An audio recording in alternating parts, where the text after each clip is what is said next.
Hi once again, welcome to National Freelancers Day. My name is Tim Bradburn. I'm with Shane Pearlman, who describes himself as a freelance evangelist. Hi Shane, so you're going to show us how to land the big fish. Hey, good morning, at least morning where I am. So yeah, we're going to go through and talk a little bit about the basic strategies and principles for how to land large company brand customers if you're a freelancer. Because I know a lot of freelancers start out, and they get customers where they can. And one of the most common questions I get, aside from what should I charge, is how do I get the big projects, with the larger money and the big names? So that brings up a really good question, which is why do big companies use freelancers? One, they're slammed. They've got more ideas that their team can come up with than their own ability to execute. Mm-hmm. And so sometimes they're just like, look, we have more time, we have more stuff than time, so we're going to find additional resources, but either we can't afford or we don't want to hire those resources permanently, so we're going to do them on a project basis. Sometimes, in our case with MTV in particular, it was a partnership relationship. So we were working with another agency that was a strategy agency that went and pitched MTV on a business idea. And so through a partnership, we were pulled in where somebody had actually pitched the idea. It's not that these large companies don't have the staff or internal resources to do it. It's that their team has been thinking those same thoughts for a year or longer.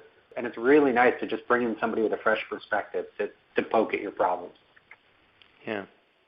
So sometimes it's just straight skills. Sometimes, you want a real specialist, but you have no reason to hire a specialist. So you just need a very particular skill set for a short period of time.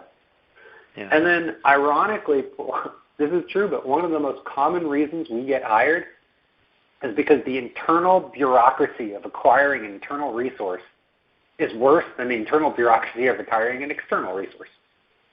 And so sometimes, if they're a large company, they're like, well, I could, get an in-house designer, and it'll take me 3 months, or I could hire you in 2 weeks.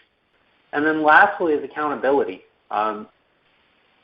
I can hand stuff to you and walk away, and based on experience, I know you guys are going to get it done. I don't have to manage you. I don't have to worry about it. So I can actually go and focus on my core requirements and know that you're going to handle this other thing. So the second part, and this is how do I get an eBay or how do I get a Boeing? Colin, I understand you've been working as a freelancer for 15 years now, and I know you've given several talks about starting and running a freelance business, so I'm hoping that you can take us through the kinds of things that you've learned along the way. Yes, thank you, Tim. This is something I came up with a while ago to try and help people think about whether they want to be involved in a piece of work. Largely, there are 3 reasons the phone's going to ring or somebody's going to get in touch. The first one is the first column, which is, it's all gone horribly wrong, we need help now. So let's call that, in crisis, panic. We need help. The middle column is actually the normal one, which is, we've started doing this, it's a bit more complicated than we thought. Darn, we could do with some help moderately soon. It'd be kind of nice if we understand you understand this stuff. Can we have a chat about it? That'd be kind of nice to get some help, please. The third column, which is kind of fun, is, we're thinking of doing this at some time in the future. Understand you really understand this stuff. Well, we know that it's a good idea to talk to somebody before we get there. We'd rather like to think it through well in advance so that when we get in there, there's no real surprises. And those are the smart customers. So that's the fun stuff. Mm-hmm. Now, let's deal with the rows. Let's get the lower row out of the way if we can. The phone call is going to go one of 2 ways. And if they're on the lower row, it's, how much? In general, if people are only after price, and that's all they're interested in understanding, probably not the kind of work you want to get involved in. It's not going to be very satisfying, and it's going to be constantly, just kind of haggly, conflicty stuff.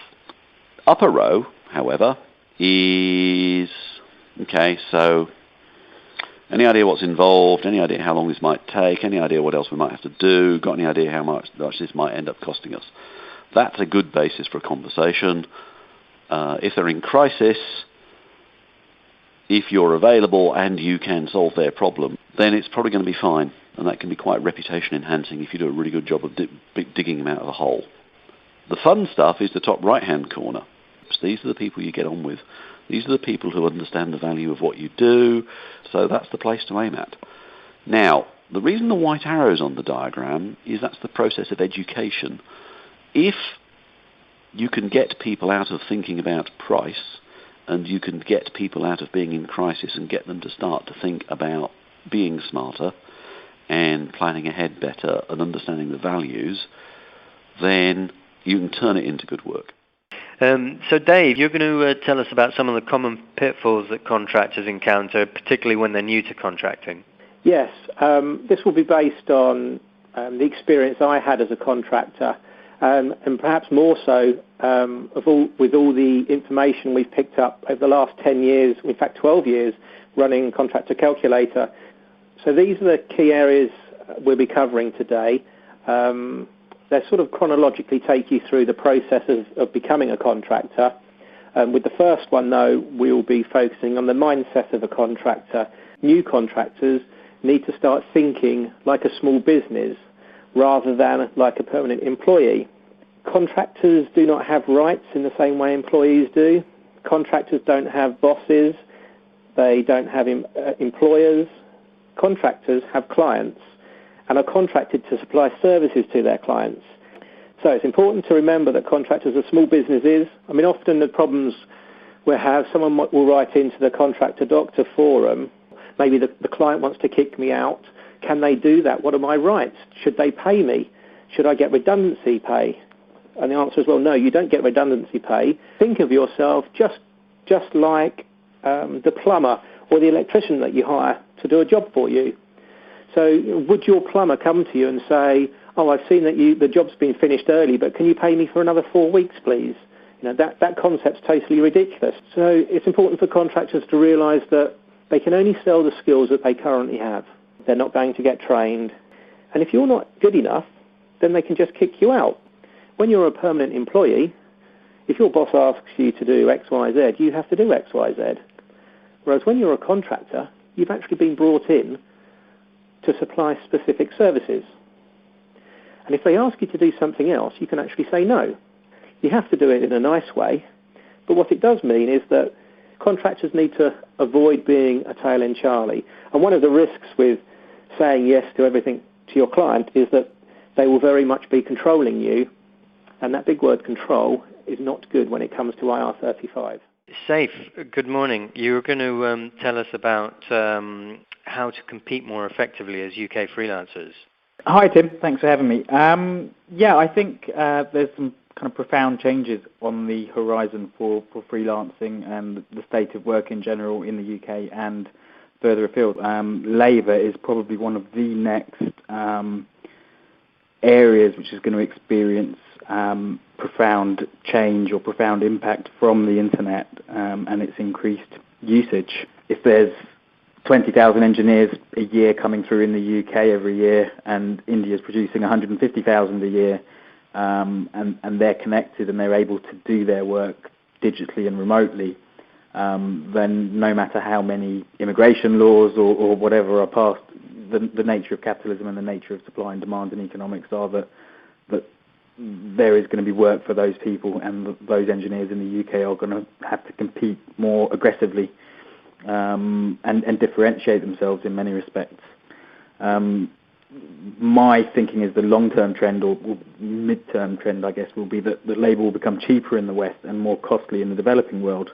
And, over, 20, 30, 40 years, it's going to actually balance out. And if you're a really outstanding PHP programmer in London or a really outstanding PHP programmer in Manila, you're generally going to be able to command the same amount of money.